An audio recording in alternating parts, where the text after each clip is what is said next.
प्यारे नबी सल्लल्लाहु अलैहि वसल्लम की हदीस है।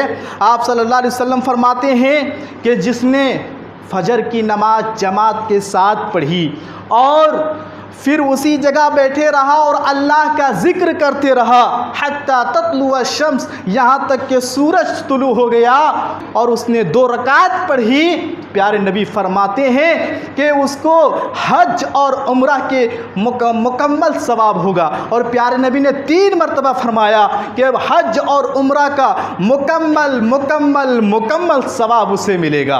अल्लाह अकबर। आज देखो हज और उम्रा का सवाब पाने के लिए इंसान कितना पैसा खर्च करता है। रोज़ाना इंसान हज और उम्रे का सवाब पा सकता है महज चंद घंटों में।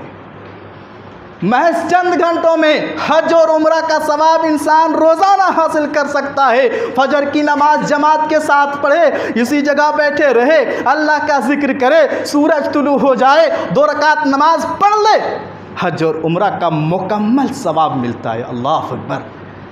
अगर है जज्बा हज और उम्रा का सवाब पाने का तो इन औकात का एहतमाम करो, इन चीज़ों का एहतमाम करो।